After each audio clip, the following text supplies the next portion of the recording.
परमेश्वर के नाम की स्तुति हो। फिलिपियों की पत्री 2 अध्याय का 13वां आयत हम लोग पढ़ेंगे।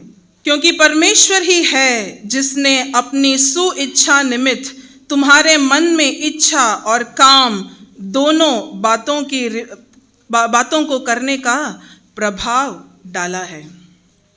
आमेन, praise the lord. Revival meeting हम जब बोलते हैं, जागृति की सभा है ना, जागृति की सभा, तो जागृति या रिवाइवल उस शब्द का क्या मतलब है? क्या हम जानते हैं? हम में से कोई जानता है? जागृति की सभा यहाँ पर रखी गई है ना, तो जागृति, रिवाइवल, उस शब्द का क्या मतलब है? परमेश्वर के वचन में भजन संहिता निकालना नहीं, सिर्फ आप लोग मुझे सुनिएगा। भजन संहिता 143 143 में हम ऐसा एक वचन पढ़ते हैं कि है प्रभु तू हमें फिर से जिला, है ना, हम ऐसा पढ़ते हैं कि तू हमें फिर से जिला। तो रिवाइवल ऐसा एक शब्द हम, या जागृति ऐसा एक शब्द हम बाइबल में कहीं देखते नहीं है। लेकिन जागृति का मतलब क्या है ना, जागृति का मतलब क्या है? प्रभु के वचन में अनेक स्थानों में ऐसा लिखा है कि है प्रभु क्या तू हमें फिर से न जिलाएगा, क्या हमें तू फिर से पुनर्स्थापित नहीं करेगा? तो ये जो शब्द हैं, ये सारी बातें जो है वचन के अंदर में लिखी गई है। रिवाइवल या जागृति या जिलाना या पुनर्स्थापना करना, ये शब्द का मतलब क्या है? फिर से जिलाना, है ना, फिर से जिलाना, पुनर्स्थापित करना। फिर से जिलाना मतलब क्या?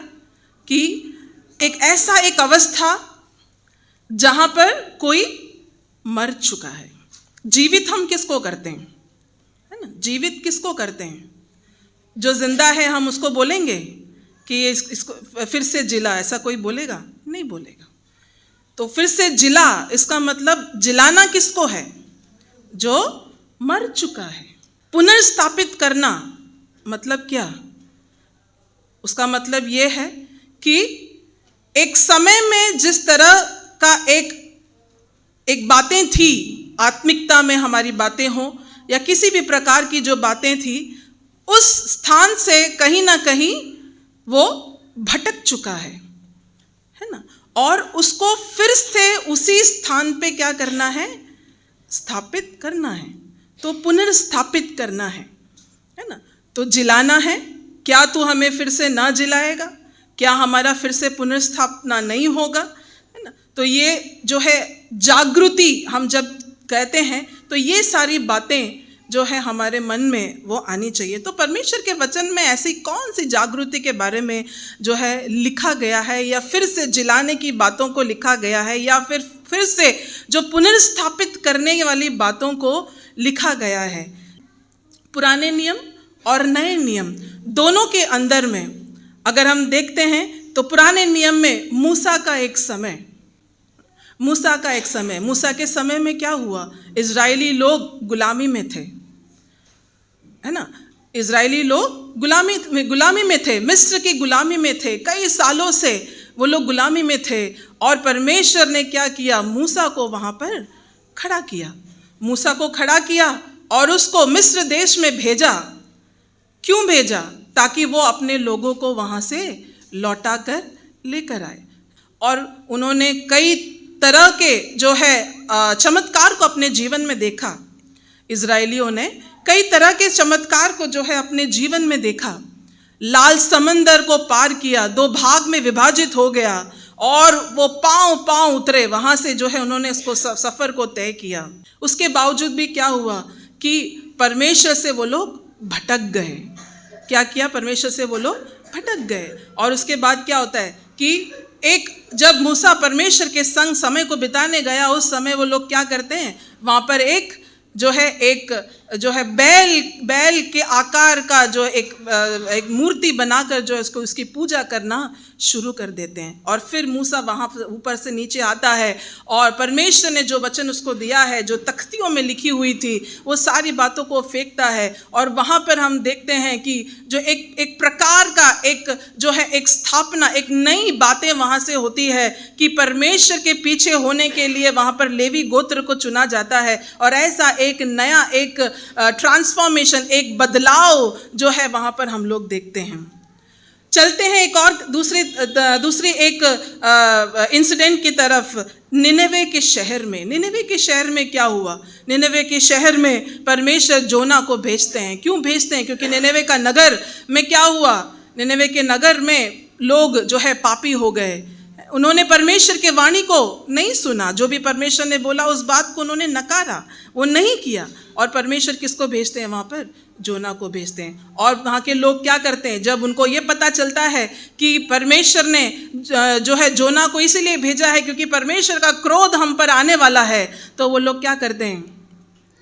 अपने वस्त्र को फाड़ कर, है ना, प्रभु की हुजूरी में पूरा का पूरा देश, है ना, एक व्यक्ति नहीं, दो व्यक्ति नहीं, छोटा बच्चा को छोड़ दिया या गाय बैलों को अलग कर दिया, ऐसा नहीं। छोटा बच्चा है तो उसने भी क्या किया? उपवास के साथ प्रभु की हुजूरी में अपने आप को समर्पण किया और परमेश्वर का क्रोध जो है वहाँ पर ठंडा हुआ। और वहाँ पर हम देखते हैं एक बड़ा सा एक रिवाइवल, एक जागृति उस पूरे के पूरे देश के अंदर हम लोग देखते हैं। जब यीशु मसीह इस दुनिया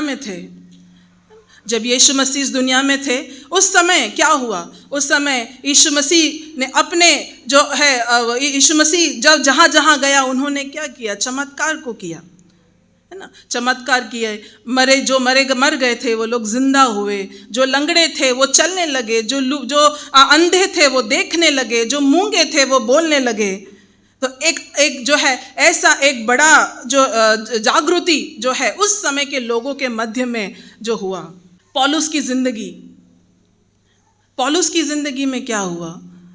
पौलुस की जिंदगी जब, है ना, सॉल जो पहले शताब्दी के जो कलीसिया है उनके मध्य में जो था सॉल के जिंदगी में क्या हुआ? जब परमेश्वर का बदलाव परमेश्वर ने उससे भेंट किया, उस समय क्या हुआ? उसका दिल, उसका पूरा जिंदगी क्या हो गया? बदल गया। और वो क्या हुआ? सॉल से पौल बदल गया, पौलुस में वो बदल गया और परमेश्वर के राज्य के लिए एक बड़ा योगदान उसने दिया।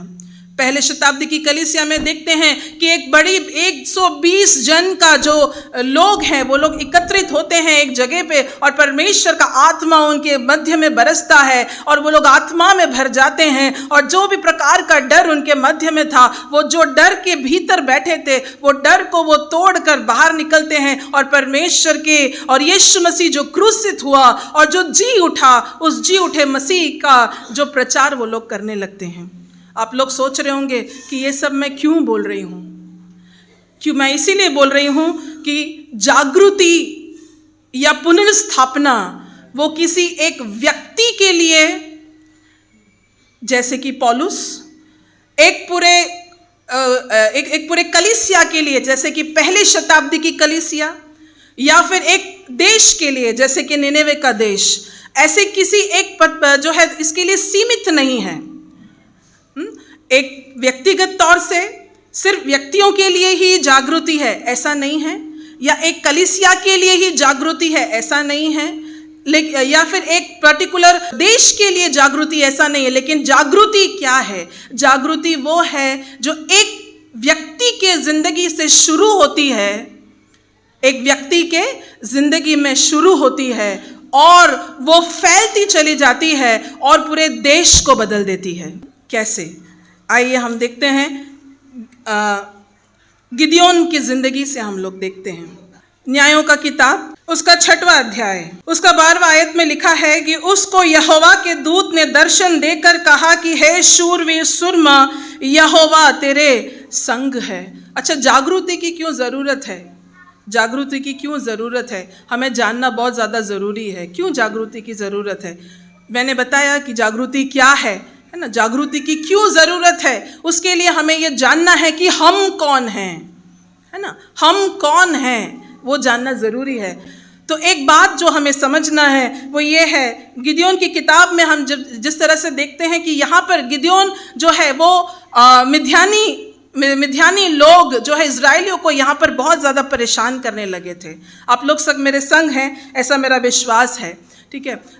मिद्यानी लोग जो है इजरायली लोगों को बहुत परेशान करने लगे थे। लेकिन इजरायली लोग जब देबोरा का समय, देबोरा जो एक न्यायी थी, एक स्त्री थी, उसके समय के बाद तकरीबन जो है 40 साल तक उस देश में शांति थी। 40 साल तक क्या था? उस देश में शांति था। वहां पर किसी भी प्रकार का कोई तकलीफ नहीं है, सब लोग आराम से जी रहे हैं, किसी को किसी भी प्रकार का जो है कष्ट नहीं है। कष्ट नहीं है मतलब उनके भेड़ बकरियों को लेकर कोई कष्ट नहीं है। वो लोग आराम से जा रहे हैं, अपने खेतों में जो है बीज को बो रहे हैं, वो उस फसल को काट रहे हैं और खा रहे हैं, और परमेश्वर की क्या कर रहे हैं? वो लोग आराधना कर रहे हैं। किसी भी प्रकार का ना कोई युद्ध है, ना कोई प्रकार का कोई समस्या है उनके जीवन में। ऐसे एक शांति में एक जीवन को वो लोग व्यतीत करते हैं। लेकिन जब समय गुजरता है तो क्या होता है कि वो लोग परमेश्वर से भटक जाते हैं, और परमेश्वर के से भटकने के फलस्वरूप क्या होता है कि वहां पर परमेश्वर जो है 7 साल का सतावा उनकी जिंदगी में देते हैं, उनको दे देते हैं मिद्यानियों के हाथों में। और जो है उस सतावे के समय में जो है ये इजरायली लोग अभी पुकारते हैं कि है मेरे परमेश्वर, है हमारे परमेश्वर, क्या तू हमें नहीं छुड़ाएगा, क्या तू हमें यहाँ से बाहर नहीं निकालेगा। ऐसा एक पुकार जो है इजरायलियों के मध्य में से उठता है। और उस समय क्या होता है? उस समय क्या होता है कि वहां पर लोग जो है खाना नहीं खा सकते, वो सो नहीं सकते हैं, वो अपनी दिनचर्या की बातों को नहीं कर सकते हैं। उनके फसल कोई मिद्यानी लोग आकर काट कर लेकर चले जाते हैं, उनके गाय भैंसों को, बकरों को वो लोग लेकर चले जाते हैं, उनके जो जगहों को, उनके जमीन के ऊपर जो है वो लोग आकर छावनी बनाकर वहां बैठते हैं और वहां के बातों को वो लोग हड़प लिया करते थे। और ये सारी बातों के होने के पश्चात एक बड़ी पुकार, एक बड़ा रोना उनकी जिंदगी में कि है परमेश्वर, क्या तू हमें फिर से नहीं जिलाएगा? है परमेश्वर, क्या तू हमें फिर से नहीं बचाएगा? ऐ मेरे प्रिय भाइयों और बहनों, हमारे जीवन में भी हम लोग क्या करते हैं कि जब हमारे जिंदगी में सारी सुविधाएं हैं, सारी जो है सुख ही है, हम जब हम बहुत खुश हैं, उस समय हम परमेश्वर को नहीं ढूंढते। लेकिन जब हमारे जिंदगी में किसी बात की कमी होती है तो हम बोलते हैं कि मेरा परमेश्वर किधर है? क्या परमेश्वर तो हमारी प्रार्थना को नहीं सुनता? ऐसा एक सवाल जो है हम उठाते हैं। तो गिदयोन ने क्या किया? गिदयोन के समक्ष में परमेश्वर का दूत वो वहां पर आता है। यहाँ पे जो मैंने वचन पढ़ा, उस वचन में से लिखा है कि उसने यहोवा का दूत ने दर्शन देकर कहा, हे शूरवीर सुरमा, यहोवा तेरे संग है। प्रभु का जो दूत है वो आकर क्या कह रहे हैं कि है शूरवीर सुरमा, क्या है? परमेश्वर तेरे संग है। किसको पुकारा शूरवीर सुरमा? गिदयोन को पुकारा। तो गिदयोन क्या शूरवीर सुरमा था? शूरवीर था वो। शूरवीर होता तो क्या करता? मिद्यानियों के खिलाफ जाता, लड़ता, है ना, अपने भेड़ बकरियों को बचाता, अपने लोगों के लिए खड़ा रहता। लेकिन उसने ऐसा तो कुछ किया नहीं। उसने वो क्या कर रहा था? उसकी 11वीं आयत को अगर हम पढ़ेंगे तो हम देख सकते हैं कि वो क्या कर रहा है। तो यहोवा के दूत कहां पर गए? बांज वृक्ष के तले बैठा गया, जो ओप्रा में अबीएजरी योआश का था, और उसका पुत्र गिदोन क्या कर रहा है वहां पे? एक दाखरस के कुंड में गेहूं इसीलिए झाड़ रहा था कि उसे मिद्यानियों से छिपा रखे। जो खुद छुपा बैठा है लोगों से डरकर, है ना, जो खुद छुपा बैठा है लोगों से डरकर, उसको परमेश्वर का जो है दूत प्रकट होकर क्या कहते हैं कि तू कौन है? कौन है तू? शूरवीर सुरमा। क्यों ऐसा पुकारा परमेश्वर ने? कई बार हम हमारी जिंदगी को देखते हैं, कई हम अपने आप को जब जानते हैं, अपने आप को जब जांच कर देखते हैं, तब हमें लगता है क्या कि हम कुछ भी नहीं हैं।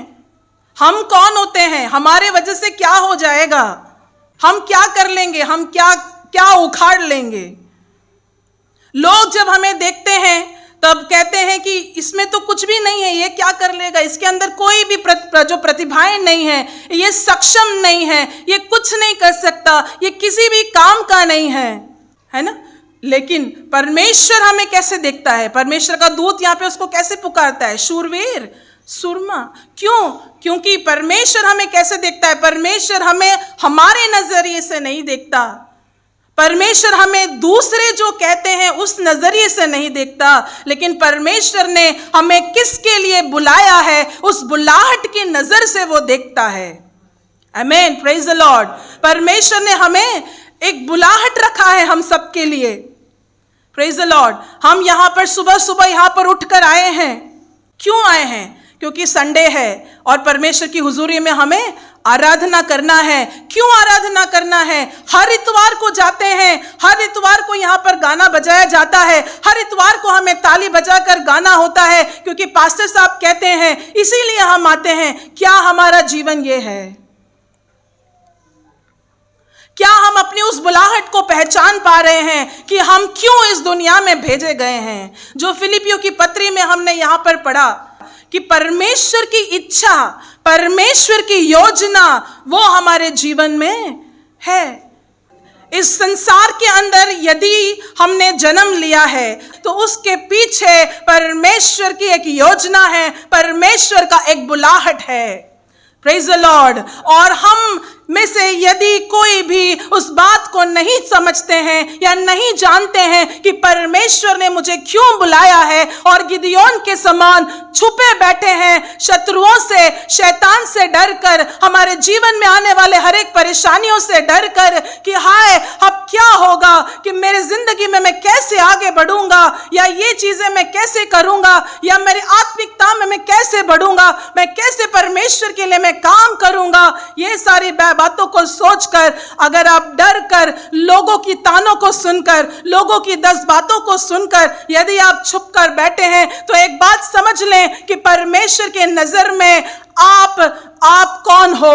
उसने जो आपको बुलाया है वैसे एक शूरवीर सुरमा हो। लेकिन क्या ये बात गिदियोन जानता था?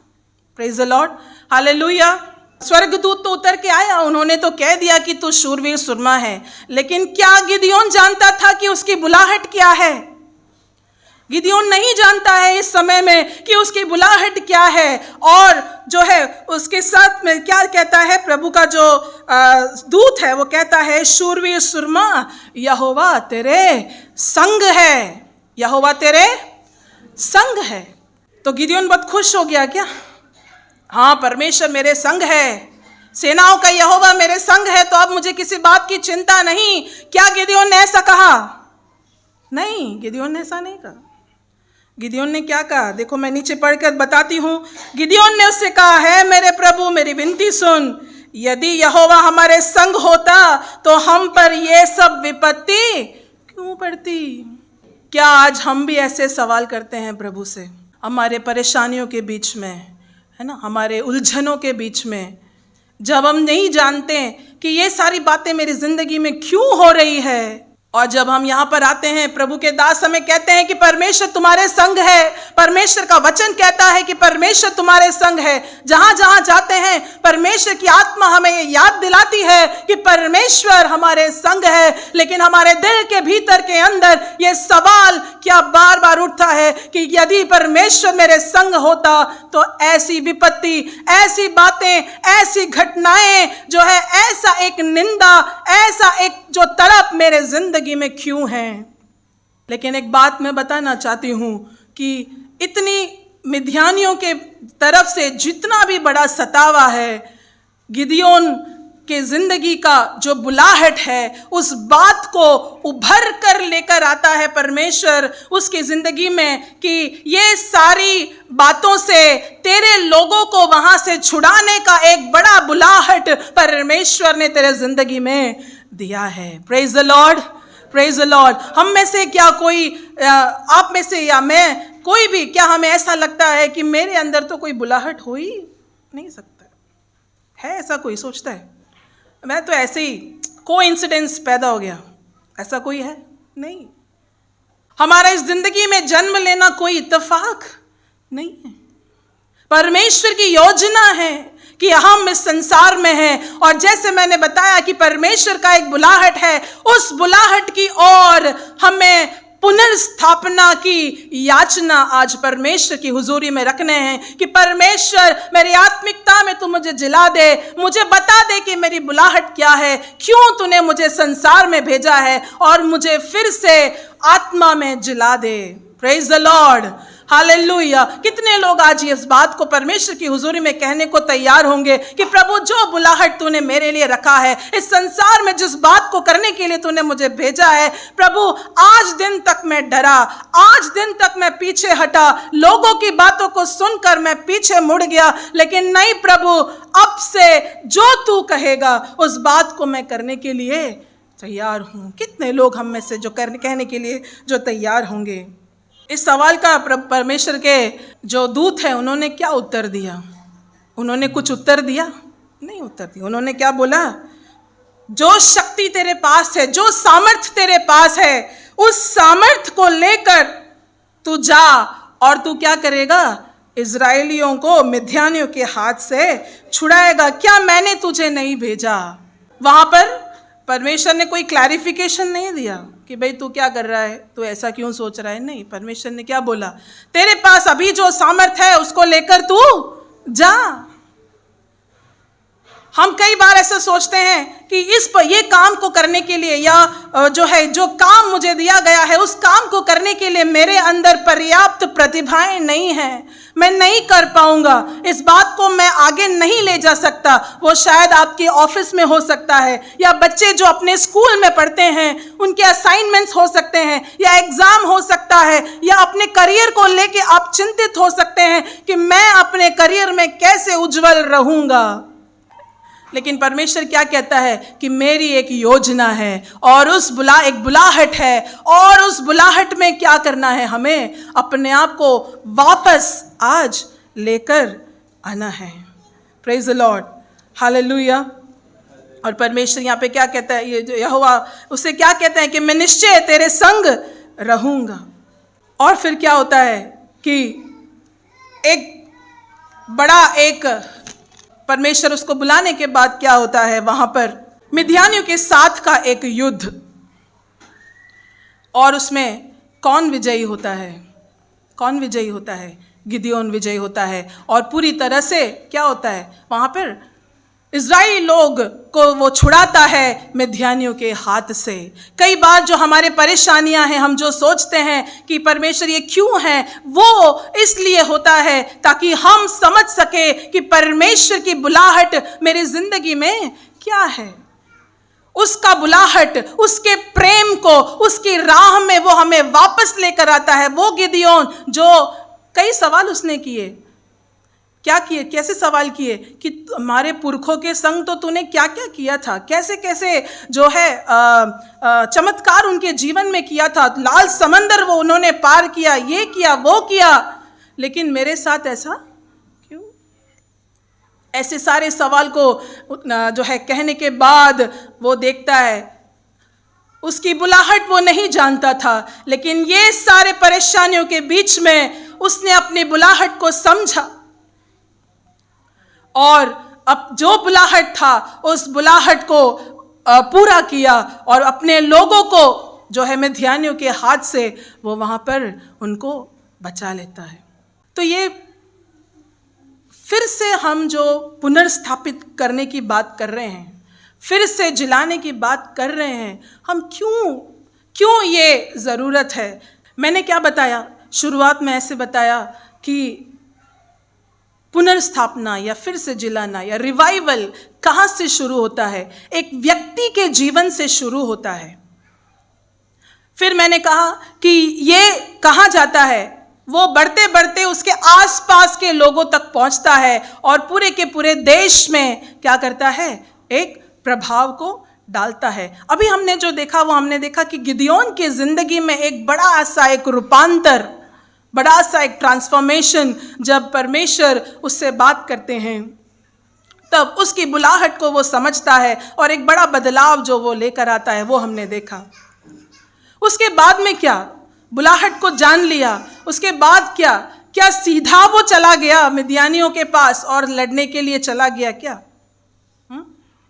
तलवार ले लिया, है ना, और जो भी लड़ने के लिए जो भी साधन की ज़रूरत होती है सारे हथियार को अपने हाथों में ले लिया। और हाथों में लेने के बाद वो क्या करते हैं, वो सीधा चला जाता है और लड़ने शुरू हो जाता है क्या? नहीं, वो ऐसा नहीं करता है। उसके बाद परमेश्वर उसको पहला टास्क देते हैं, है ना। पहला टास्क क्या देते हैं? पहला टास्क वो ये देते हैं कि क्या करना है। 25वें आयत में लिखा है, फिर उसी रात को यहोवा ने गिदयोन से कहा, अपने पिता के जवान बैल अर्थात दूसरा 7 वर्ष का बैल ले और क्या करना है, उसको बाल की वेदी पर उसके पिता की है उसको गिरा दे, और जो अशेरा देवी उसके पास है उसे काट डाल, और उस दृढ़ स्थान की चोटी पर ठहराई हुई रीति से अपने परमेश्वर यहोवा की एक वेदी बना। तब उस दूसरे बैल को ले और उस अशेरा की लकड़ी को जो तू काट डालेगा जलाकर होम बलि चढ़ा। तब गिदयोन ने अपने संग 10 दासों को लेकर यहोवा के वचन के अनुसार किया। क्या है ये? सबसे पहला हमें हमारे बुलाहट को समझना जरूरी है। परमेश्वर ने हमें किस लिए इस संसार में भेजा है उस बात को समझना जरूरी है। उसके बाद क्या, परमेश्वर जो है दूसरों के सामने या मिद्यानियों के ऊपर जय हासिल करवाने से पहले एक छोटा सा टास्क जो है, वो एक छोटा सा कार्य वो गिदयोन को देता है। वो गिदयोन से क्या कहते हैं कि तेरे पिता के घर में जो मूरत लगा हुआ है, कौन सा मूरत? जो दूसरे देवी देवताओं का जो मूरत है, जो बाल और अशेरा, उस देवी देवताओं का जो मूरत है, उसको क्या करना है? उसको रातों रात काट के तोड़ देना है। क्यों? लेकिन परमेश्वर ने तो क्यों बुलाया था? परमेश्वर ने तो थोड़ी खुद के घर पे मूरत को तोड़ने के लिए बुलाया था। नहीं, परमेश्वर ने तो मिद्यानी से इजराइलियों को बचाने की बुलाहट की बात करी थी। फिर ऐसा एक कार्य क्यों इस बात को करने के लिए उसे कहा गया? गिदयोन के कहाँ पर? पिता के घर के अंदर क्या है? बाल और अशेरा का मूरत है। मतलब उसका मतलब क्या है कि जब तक हमारे जीवन के अंदर ही अंदर कुछ ऐसी बातें जो परमेश्वर को नापसंद है या परमेश्वर से के अलावा हमने ऐसी कोई बड़ी मूरत को या उसे भगवान का रूप देते हुए या उसको ज्यादा महत्व देते हुए हमारी जिंदगी में रखा है, उस बात को तोड़ना जरूरी है।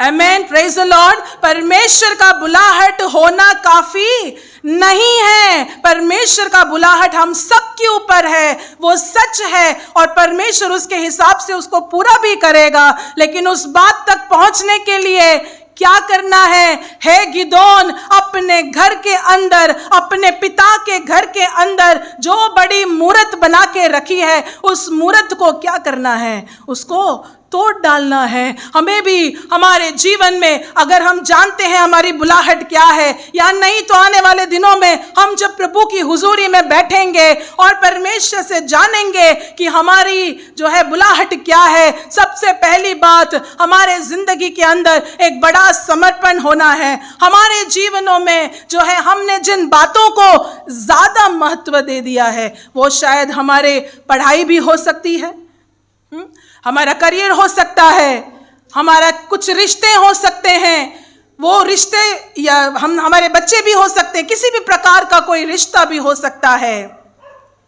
किसी भी चीज़ों को यदि हमने हमारे जीवन में जो परमेश्वर से बढ़कर यदि कोई स्थान दिया है, तो उसको क्या करना है? गिदियोन का सबसे पहला टास्क, सबसे पहला काम, परमेश्वर की बुलाहट को जानने के बाद, परमेश्वर के संतान ठहराए जाने के बाद, यीशु को अपने जिंदगी में अपनाने के बाद, यीशु के नाम से, पिता पुत्र पवित्र आत्मा के नाम से बपतिस्मा लेने के बाद, जो है परमेश्वर ने जिस बुलाहट को हमारे लिए दिया है, जो पवित्र आत्मा से भरने के बाद, हमें उससे भी पहले क्या कर देना है? हाँ, अपने जिंदगी में, अपने दिलों के अंदर, अपने घरों में, या जो हमारे आसपास इर्द गिर्द हम जहां पर भी रहते हैं, कहीं पर भी यदि परमेश्वर से भी बढ़कर हमने किसी बातों को यदि ज्यादा महत्व दिया है, तो उस बातों को क्या कर देना है? हमें निकाल कर फेंकना है। इसका मतलब बिल्कुल महत्व देना है नहीं, ऐसा नहीं।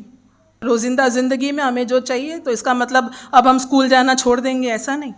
ऐसा करेंगे नहीं, इसका मतलब अब से हमें मम्मी पापा की ज़रूरत नहीं है, ऐसा नहीं है। ये सारी बातें हमारी ज़िंदगी में आवश्यक है, ये सारी बातें हमारी ज़िंदगी में होनी है, लेकिन क्या नहीं बनाना है? उसे मूरत के समान नहीं बनाना है। यदि हमारे ज़िंदगी में बुलाहट है, बुलाहट को अगर हम जानते हैं, तो उस समय हम क्या करना है? सबसे पहले क्या करना है?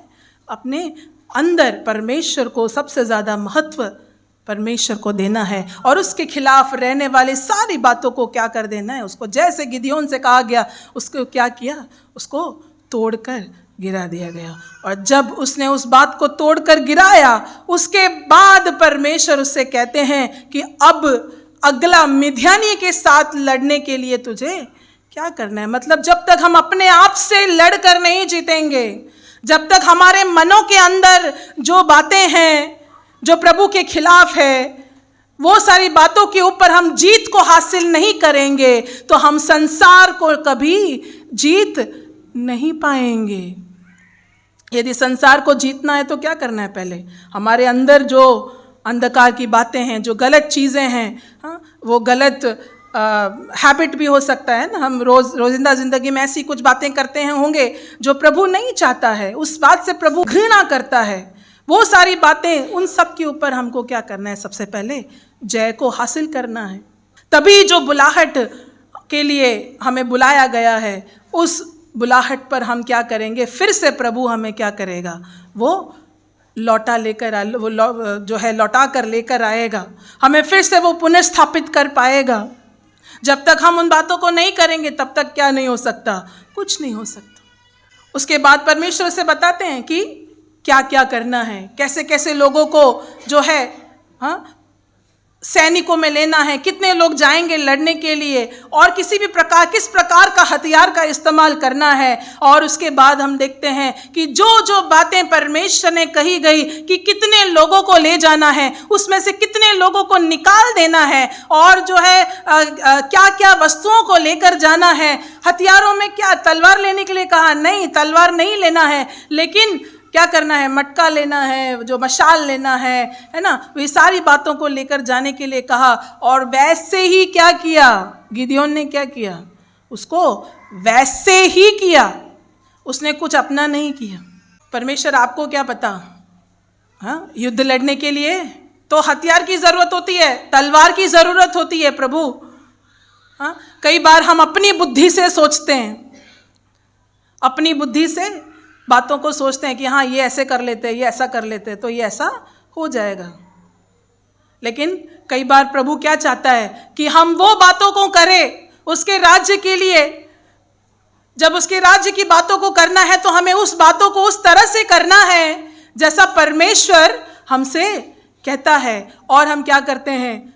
हम कई बार अपनी बुद्धि से उस बातों को करते हैं जो हमें नहीं करना चाहिए, और परमेश्वर के हाथों में उस बातों को हमें दे देना चाहिए, और जैसा परमेश्वर कहता है उसको हमें वैसे ही करना है। और फिर क्या होता है कि एक बड़ी जीत हम अपने ज़िंदगी में जो है वो देख सकते हैं कि जिस प्रकार गिदियोन जो है अपने ज़िंदगी में, जब वो बुलाहट को नहीं जानता था, अपने अंदर की बातों में क्या है वो नहीं जानता था, और जिस तरह से उसकी बुलाहट उभर कर आई, और जिस तरह से उसने उस मिद्यानी के ऊपर जो है जय को यहाँ पर हासिल किया, हम देखते हैं कि व्यक्तिगत जिंदगी में एक बड़ा सा एक रूपांतर हम गिदयोन की जिंदगी में देखते हैं। और वो रूपांतर कहाँ तक लेकर गया? वो रूपांतर लेकर गया कहाँ तक? एक पूरे जो है इजरायली देश को बचाने तक एक व्यक्ति के जरिए। हाँ, बुलाहट कितनों के ऊपर थी? एक, सिर्फ गिदयोन। प्रभु ने बात किससे किया? सिर्फ गिदयोन। कई बार हम क्या सोचते हैं, मैं अकेला क्या करूं? मेरे अकेले बोलने से क्या होता है? मेरे अकेले बोलने से क्या फर्क पड़ जाएगा?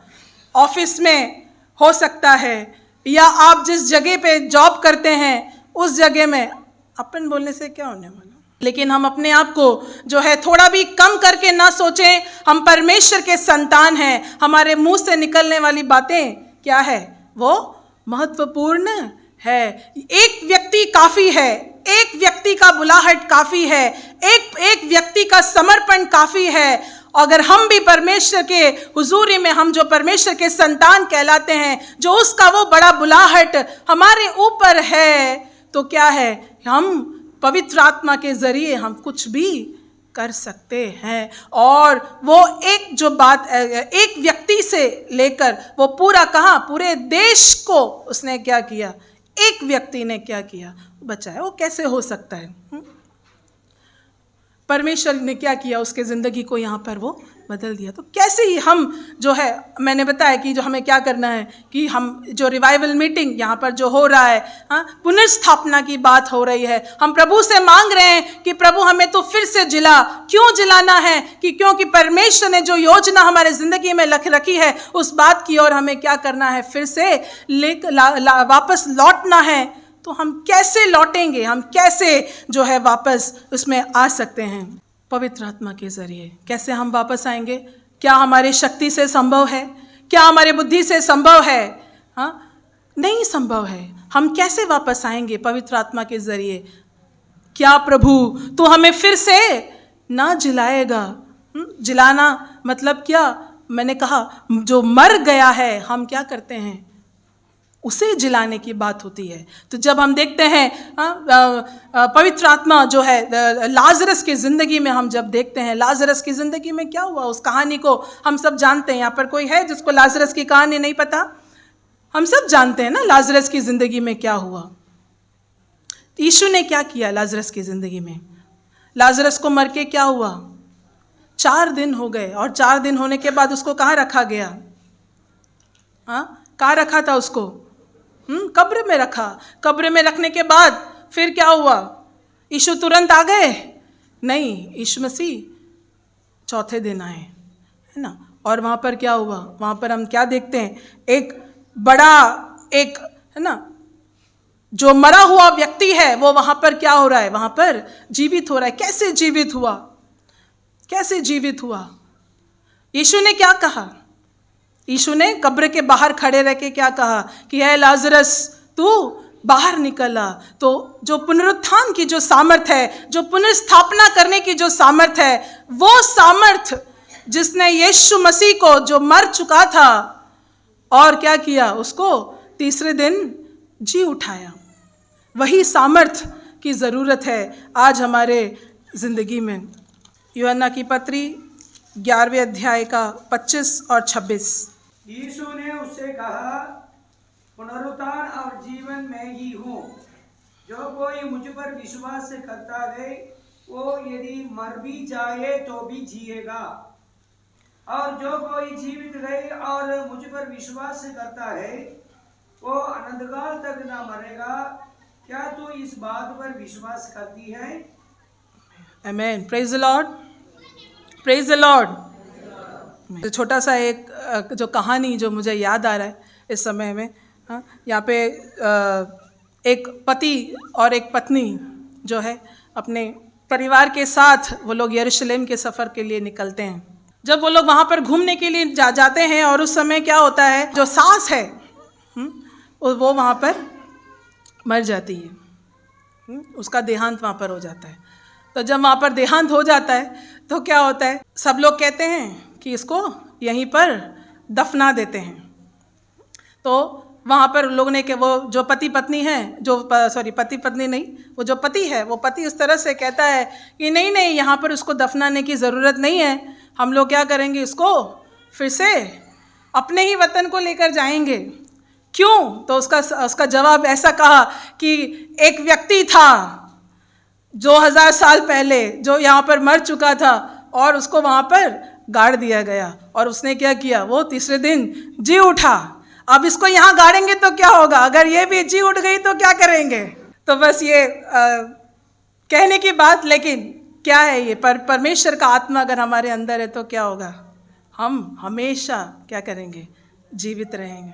क्या करेंगे हम लोग? हमेशा जीवित रहेंगे। परमेश्वर का वचन क्या कहता है कि जो कोई जीवित है और मुझ पर विश्वास करता है तो वो अनंत काल तक नहीं मरेगा। Praise the lord, hallelujah. जो मरे हुए अवस्था से लाजरस को जीवित कर दिया, उसको जीवित करने के बाद क्या वो फिर कभी मरा नहीं? नहीं, वो मर गया। हाँ, लेकिन यहाँ पर किस प्रकार की जिंदगी की बात हो रही है या किस प्रकार की मौत की बात हो रही है यहाँ पर? यदि जो हम रिवाइवल की जो बात कर रहे हैं, जो बदलाव की बात कर रहे हैं, जो एक ट्रांसफॉर्मेशन की बात यहाँ पर हम कर रहे हैं, कि क्या वो एक समय के लिए होने वाली बात है कि आज का दिन वो एक बड़ा बदलाव हमारे जीवन में हो गया तो खत्म, और एक बार जो है परमेश्वर को जो करना था, एक दिन गिदियोन की जिंदगी में परमेश्वर ने बात किया और एक बड़ा सा ट्रांसफॉर्मेशन उसकी जिंदगी में हो गया, और वहीं पर बात क्या खत्म हो गई?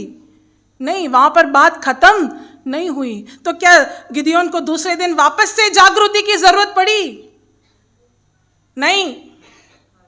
जरूरत पड़ी फिर से? क्या फिर से रोज आया परमेश्वर का स्वर्गदूत उतरकर? क्या फिर से उसको रोज बुलाहट के बारे में जो जवाब दिया गया या उसको बताया गया कि तेरी बुलाहट क्या है? नहीं, ऐसा नहीं है। जो जागृति है, जब ट्रांसफॉर्मेशन होता है, जब रूपांतरण होता है, जब प्रभु फिर से जिलाता है, जब परमेश्वर हमारे भीतर आता है, जब पवित्र आत्मा हमारे अंदर आता है, और जब पवित्र आत्मा एक व्यक्ति को जिलाता है तो वो कैसा जिलाना होता है? वो एक टाइम या वन टाइम रिवाइवल नहीं है, लेकिन वो हमारी पूरी जिंदगी भर वो रहने वाली बात है। गिदोन की जिंदगी में जो हुआ वो एक समय पे हुआ, ऐसा नहीं है। उसने अपने समय पे, जब परमेश्वर ने उसे उस समय पर रखा, उसने अपने समय पर क्या किया? उस बात को पूरा किया। पौलुस की जिंदगी में जो सौल था, उसने जो पौल में बदल गया, दमिश्क के उस फाटक पर जब वो रहा, उस समय उसने क्या किया? परमेश्वर के साथ उसने भेंट किया। परमेश्वर पूछते हैं, तू तो मेरी कलीसिया को सताता है, क्यों सताता है? और एक बड़ा सा एक जो है जागृति उसके जिंदगी में आया, जिसके फलस्वरूप क्या हुआ कि वो एक ही दिन चला क्या, या रिवाइवल मीटिंग होने के 2-3 दिन तक ही चला क्या, या 2 महीने तक चला? नहीं, उसके पूरे जिंदगी भर उसने क्या किया है? हाँ, परमेश्वर के राज्य के लिए जिन बातों को करना है, पत्रियों के जरिए अलग अलग जगहों में जाकर जो है परमेश्वर की कलीसिया को स्थापना किया। परमेश्वर के लोगों को अलग अलग जगह पर क्या किया? उसने खड़ा किया। तो परमेश्वर की जो बुलाहट है वो एक समय के लिए या 2 दिन के लिए ऐसा नहीं है। अगर परमेश्वर जिलाता है तो वो कैसा होता है? वो पूरे दिन, हाँ, पूरे जिंदगी भर के लिए जो है वो होता है। तो ये क्यों हमें जिलाना है? क्यों परमेश्वर तू हमें जिलाएगा? परमेश्वर तू हमें जिला। हम क्यों इस बात को परमेश्वर की हुजूरी में रखते हैं? क्योंकि हम अगर परमेश्वर आज मुझे जिलाएगा तो क्या होगा? अगर एक व्यक्ति को जिलाएगा तो क्या होगा? पूरा का पूरा देश को जिलाएगा। आमेन, प्रेज द लॉर्ड। तो शैतान नहीं चाहता है कि हम जिलाए जाएं। शैतान नहीं चाहता है कि हम ये जाने कि हमारी बुलाहट क्या है। शैतान नहीं चाहता है कि हम हमारे बंद कमरों से बाहर निकले। शैतान नहीं चाहता है कि हम अपने आप को समझे। शैतान नहीं चाहता है कि हम ये समझे कि हमारे लिए प्रभु कौन है, प्रभु के साथ हमारा क्या रिश्ता है। वो कभी नहीं चाहता कि हम उस बात को समझें। क्यों? क्योंकि यदि हमने समझ लिया, यदि हम उसमें से बाहर निकल गए, यदि हमारा रूपांतर हो गया, तो एक व्यक्ति का रूपांतर नहीं है वो, बल्कि वो किसका रूपांतर है? पूरे देश का रूपांतर है। क्या हम में से आज लोग तैयार होंगे परमेश्वर की हुजूरी में? हम कहेंगे, हाँ प्रभु, मैं डरा हुआ था, मैं नहीं जानता था कि मेरी बुलाहट क्या है। हाँ प्रभु, लोग भले मुझे कुछ भी कहें, लेकिन धन्यवाद परमेश्वर तेरा कि तू मुझे उस नजरिए से नहीं देखता जैसा ये दुनिया देखता है, लेकिन प्रभु धन्यवाद, तू मुझे उस नजरिए से देखता है जो तूने मुझे बुलाया है। Amen, praise the lord, hallelujah. हम अपने आप को जो समर्पण करेंगे, हम प्रार्थना करेंगे। जब पृथ्वी बेडौल थी, हाँ, जब उस निर्जीव थी, परमेश्वर ने सारी सृष्टि की रचना की। रचने के बाद क्या हो गया? जो उत्पत्ति की किताब 2 अध्याय के 2 वचन में हमें पढ़ना नहीं है, लेकिन वचन में लिखा है कि पृथ्वी कैसे हो गई? वो बेडौल और सुनसान हो गई। Praise the Lord. वहां पर कोई जीवन नहीं है, सब कुछ मरे हुए की अवस्था में है। और फिर भी क्या, वो कैसे अवस्था पहुंचा, वो उस बात को बताने के लिए जो समय चाहिए, मैं उसकी ओर नहीं जाना चाहती। लेकिन उस बेडौल पृथ्वी के ऊपर, उस सुनसान जहां पर कोई जीव नहीं है, जहां पर कोई भी हलन चलन नहीं है, जहां पर अंधेरा छाया हुआ है, वहां पर कुछ भी नहीं है, सब कुछ शून्य है, उस स्थान पर क्या है? पवित्र आत्मा क्या कर रहा है? मंडरा रहा है। उत्पत्ति की किताब 2 अध्याय का 2 आयत में लिखा है कि क्या, पहले अध्याय के 2 आयत में लिखा है कि पृथ्वी क्या है? सुनसान और बेडौल पड़ी थी, और क्या है? पवित्र आत्मा क्या है? उसके ऊपर मंडरा रहा था। क्यों पवित्र आत्मा मंडरा रहा है उसके ऊपर? सब कुछ मरे हुए अवस्था में है, लेकिन उस मरे हुए अवस्था को पुनर्जीवित करने के लिए, फिर से जिलाने के लिए किसकी ज़रूरत है?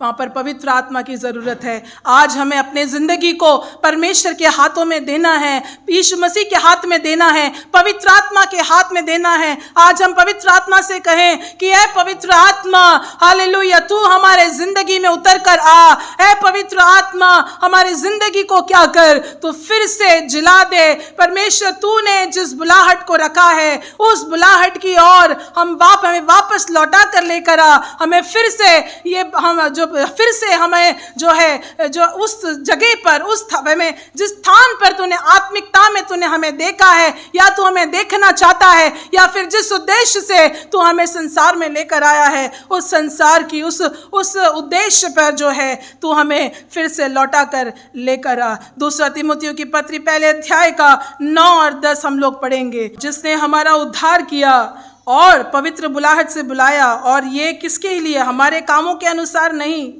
पर उसके उद्देश्य और उस अनुग्रह के अनुसार जो मसीह यीशु के में सनातन से हम पर हुआ है। किससे हुआ है? पर उसके उद्देश्य से। किसका उद्देश्य? परमेश्वर का उद्देश्य, उसका उद्देश्य। सुबह सुबह हम लोग उठते हैं, है ना, जल्दी जल्दी तैयार होते हैं, जो नौकरी में जाते हैं, अपने दफ्तरों में जाते हैं, हाँ, तैयार होकर जाते हैं, ये करना है, आज वो करना है, आज ऐसा करना है, आज इनसे ये मीटिंग है, आज इनसे वो बात करना है। ये सारी बातें हम लोग करते हैं। वो सब क्या है? वो हमारा प्लान है। हम हमारे हिसाब से हम अपने दिनचर्या को हम लोग क्या करते हैं? हम लोग व्यतीत करते हैं। हम हमारे समय को व्यतीत करते हैं। हम ऑफिस जाते हैं, आते हैं, घर पे आए, हमने खाना बनाया, खाना खाया, और उसके बाद अपने लोगों के संग हम बैठे, ये सब कुछ किया। ये सब कुछ सही बात है, ये सब कुछ आशीष है जो परमेश्वर की ओर से परमेश्वर ने जो हमें दिया है। लेकिन फिर से उद्देश्य क्या? हम यही बातों को करने के लिए यहाँ पर हैं? क्या उद्देश्य क्या है? किसका उद्देश्य? परमेश्वर का उद्देश्य। परमेश्वर का उद्देश्य क्या है? क्या परमेश्वर यही चाहता है कि हम दिन प्रतिदिन ऐसा अपने समय को व्यतीत करते चलें कि जो भी हमने हमारे दिमागों में सोचा है कि आज के दिन इसके साथ मीटिंग है, ये कर लिया, वो कर लिया, रात का समय हुआ, हम बैठे, हाँ परमेश्वर धन्यवाद, तूने आज का दिन हमें दिया। प्रभु तेरा लाखों लाख धन्यवाद कि हमें हर रोग से तूने छुड़ाया। प्रभु तेरा धन्यवाद आज हमें हर एक्सीडेंट से तूने बचाया, हर एक विपत्ति से तूने हमें बचाया। सब कुछ सही है, प्रेज द लॉर्ड, सब कुछ सही है, सब कुछ अच्छी बातें हैं, लेकिन उसके उद्देश्य का क्या? Praise the Lord. जिस उद्देश्य के लिए हमारा इस पृथ्वी पर जो है परमेश्वर ने हमें भेजा है, उस बुलाहट का क्या जो परमेश्वर ने हमारे ऊपर दिया है, हम उसको कितना समझ पा रहे हैं और उसको हम जो है कितना जो है उसको पूरा कर पा रहे हैं। Praise the Lord, praise the lord, hallelujah, आमीन। उद्देश्य किसका है? उद्देश्य मेरा उद्देश्य नहीं, मुझे क्या बनना है वो नहीं, मुझे आगे क्या पढ़ना है उससे भी बढ़कर परमेश्वर मेरी ज़िंदगी से क्या चाहता है कि मैं किस बात को मैं करूं, वो सबसे ज़्यादा क्या करता है, वो मायने रखता है। हो सकता है कि हम बड़े होकर डॉक्टर बनना चाहते होंगे, हम बड़े होकर जो है साइंटिस्ट बनना चाहते होंगे, सब कुछ अच्छी बातें हैं, ये सारी बातें हमारे ज़िंदगी में होनी चाहिए। एक पढ़ने का जज्बा हमारे अंदर होना चाहिए, कुछ बनने का जो है जज्बा होना चाहिए। मैं मेरे कॉलेज के बच्चों को हमेशा एक बात को मैं कहती हूँ, उस बात को मैं आज यहाँ पर कहना चाहती हूँ।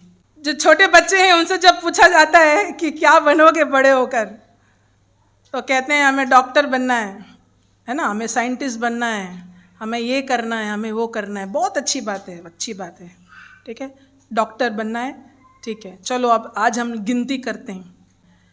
डॉक्टर बनना है, ठीक है, 10वीं कक्षा तो पढ़ना पड़ेगा, आमीन, प्रेज द लॉर्ड। 10वीं कक्षा करनी पड़ेगी ना, तब कितने साल के?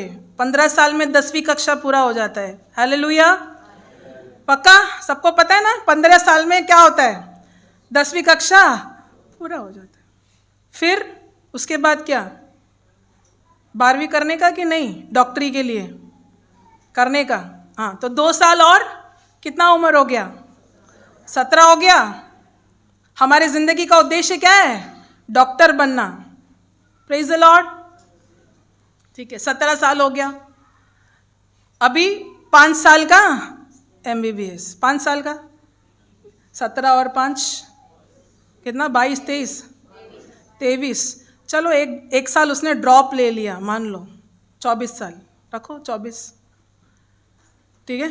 एक साल उसने सोचा कि मैं क्या करूँगा, नीट का एग्ज़ाम दिया, फलाना एग्ज़ाम, वो एग्ज़ाम में 1 साल, 2 साल रखो ना, चलो 25 साल, ठीक है। 25 साल में क्या हो गया, उसका MBBS क्लियर, ठीक है। अभी उसने बोला अभी खाली MBBS से क्या होता है, थोड़ा और कुछ आगे पढ़ लेते हैं, MD कर लेते हैं। MD कितने साल का, 2 साल का, ठीक है, तो कितना, 27 साल हो गया, 27 साल हो गया, ठीक है, 27 साल हो गया। तो उसके बाद उसने मान लो अच्छा अपना एक सेटअप करने के लिए, डॉक्टरी वाला पूरा सेटअप करने के लिए 3-4 साल तो लगता है। अब प्रैक्टिस किया, यहाँ किसी डॉक्टर के अंडर में गए, कहीं जाके कुछ सीखा, ये किया, ठीक है। तो 30 साल की उम्र में क्या होगा, वो डॉक्टर परफेक्ट, डॉक्टर कहलाने के लायक, आमीन, प्रेज द लॉर्ड। 30 साल में एक व्यक्ति डॉक्टर XYZ, जो भी नाम से आप पुकारना चाहें आप उसको पुकार सकते हैं। व्यक्ति का उद्देश्य क्या है, डॉक्टर बनना। 30 साल में डॉक्टर बन गया, प्रभु का वचन कहता है 70-80 तक जी सकते हो, बाकी का उम्र करे तो करे क्या करेंगे फिर, पैसा कमाने का, बस। क्या है जिंदगी का उद्देश्य? यदि हम कहेंगे हमें डॉक्टर बनना है, 30 साल में तो बन गए डॉक्टर, उसके आगे का क्या, फिर कोई उद्देश्य नहीं है क्या जिंदगी में? Praise the Lord. जिंदगी का उद्देश्य 2 बातें हैं, एक गोल यानी पर्पस, दूसरा होता है रोल। गोल यानी आप क्या बनना चाहते हैं, आपकी जिंदगी का उद्देश्य क्या है। रोल मतलब आप कौन सी किरदार में रहकर उस पर्पस को या उस योजना को पूरा करना चाहते हैं। आप समझ रहे हैं मैं क्या कह रही हूं? उद्देश्य, गोल, आप डॉक्टर बनना चाहते हैं, वो एक उद्देश्य है, वो उद्देश्य है ना अभी हमारा, ठीक है। लेकिन वो उद्देश्य तो 30 साल में पूरा हो गया हमारा, तो फिर वो उद्देश्य हो सकता है जिंदगी का? नहीं, वो उद्देश्य नहीं हो सकता है। तो उद्देश्य क्या होना चाहिए? उद्देश्य वो होना चाहिए कि मेरा परमेश्वर मेरे से क्या चाहता है। और जो डॉक्टर वाली बात करी थी वो किरदार की बात हो गई परमेश्वर मुझसे चाहता है कि मैं जब तक इस संसार में रहूं तब तक हेल्थ केयर इंडस्ट्री यानी मेडिसिन के अंदर में उसके अंदर मेरा एक बड़ा योगदान होना चाहिए। अभी मैं अपना एग्जाम्पल दूं तो परमेश्वर ने मुझे कहाँ रखा है, कॉलेज के अंदर रखा है। तो मेरा उद्देश्य प्रोफेसर बनना नहीं होना चाहिए। क्या होना चाहिए कि परमेश्वर वहाँ पर जितने भी जवानों को उस संस्था के अंदर भेजता है, उनके आत्मिक बढ़ोतरी के लिए या उनकी जिंदगी में क्या बुलाहट है उसको बताने के लिए, उनको परमेश्वर के पास वापस कैसे लौटा कर लाया जाए, परमेश्वर की क्या योजना है, अगर वो राह भटक जाए तो उनको प्रभु के पास कैसे लौटा कर लेकर आना, परमेश्वर ने मुझे ऐसे उद्देश्य के लिए वहाँ पर रखा है। वो है उद्देश्य।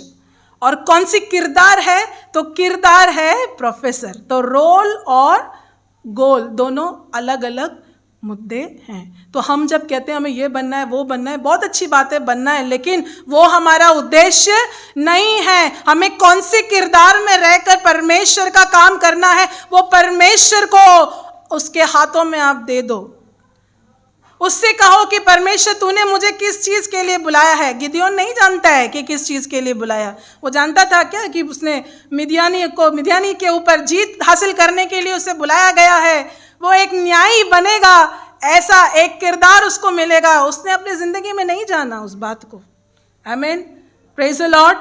शायद हम भी नहीं जानते कि कौन सी किरदार में हमें रहना है, लेकिन परमेश्वर के हाथ में आज दे दो उस बात को कि परमेश्वर तेरा उद्देश्य क्या है, तू क्यों चाहता है कि मैं यहाँ रहूं, तू क्या चाहता है मैं इस परिवार में रहकर करूं, इस परिवार के अंदर मेरे पति के प्रति, मेरे पत्नी के प्रति, मेरे बच्चों के प्रति, मेरे कलीसिया के प्रति, मेरे देश के प्रति, मेरे समाज के प्रति तू क्या चाहता है कि मैं करूं।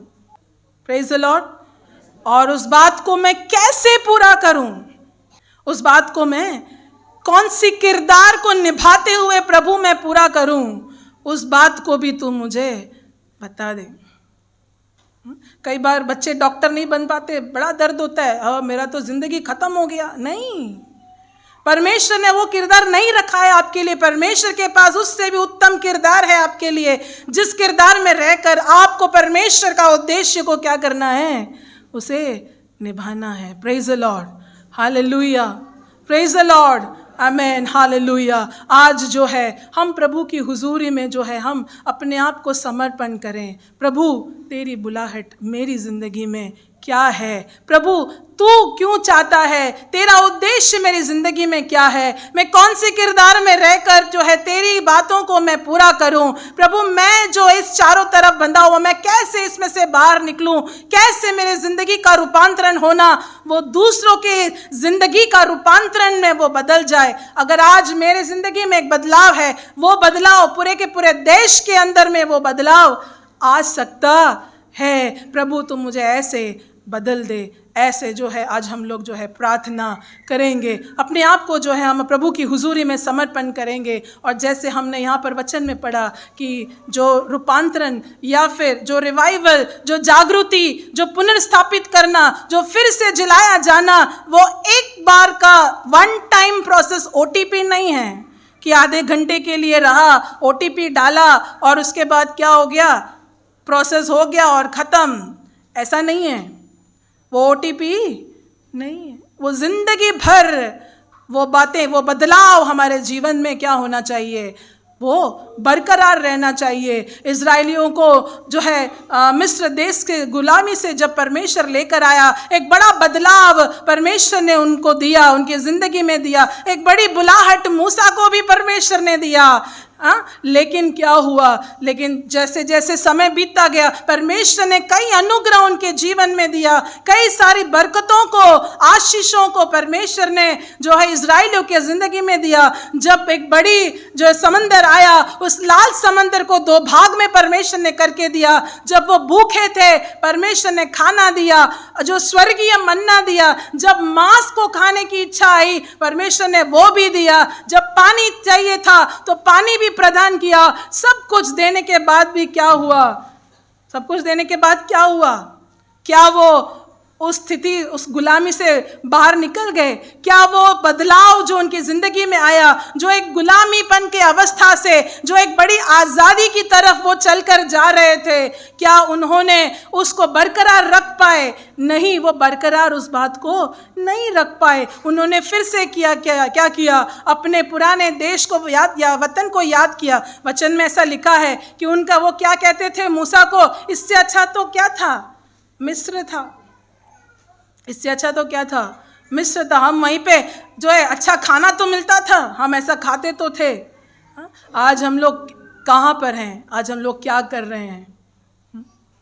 तो जो परमेश्वर ने अनुग्रह हमें दिया है, जो आशीषों को दिया है, जो बुलाहट परमेश्वर ने हमें दिया है, उसकी ओर आगे चलेंगे। कई परेशानियां, कई मुसीबत हमारी ज़िंदगी में आएगी और आएंगी ही। परमेश्वर का वचन कहता है कि ये मुसीबत आनी ही है। ये क्यों आनी है, ऐसे सवाल करने की ज़रूरत नहीं। ये आपको पता होना चाहिए कि मेरी ज़िंदगी में ये सब आने वाला है। ये मैं नहीं कह रही हूँ, परमेश्वर का वचन उस बात को कहता है। और ये सारी परिस्थितियाँ जो है हमें क्या करती है? उभर कर हमें बाहर लेकर आती है, हमें हमारी बुलाहट बताती है, हमें दिन प्रतिदिन क्या करती है? हमें विश्वास में स्थिर करती है, हमारी आत्मिकता में स्थिर करती है, हमें वो आगे लेकर चलती है। और जो है परमेश्वर जिस बात के लिए हमें बुलाया है, उस बुलाहट को क्या करते हैं? उस जो उद्देश्य को पूरा करने के लिए वो हमें सक्षम ठहराती है। और जैसे हमने सुना, पवित्र आत्मा ये कार्य को हमारे जीवन में करता है। आज हम पवित्र आत्मा को अपने ज़िंदगी को, अपने आप को ज़िंदगी उसके हाथों में अपने ज़िंदगी को दे दें कि पवित्र आत्मा जो आज हमारा जो, अगर आज हम लोग आत्मा में मरे हुए हैं, यदि आज हम लोग आत्मा में ठंडे पड़ गए हैं, यदि हम आज आत्मा में गुनगुने हो गए हैं, ना कोई ठंडापन का अवस्था या ना कोई गर्म होने का अवस्था, ऐसा एक गुनगुने अवस्था में अगर है, तो है परमेश्वर तू हमको फिर से जिला। ऐसे हम प्रभु के हुजूरी में प्रार्थना करेंगे, ऐ प्रभु तू हमको फिर से पुनर्स्थापित कर। ऐसे हम उसकी हुजूरी में जो है हम प्रार्थना में जाएंगे और अपने आप को जो है हम समर्पण करेंगे।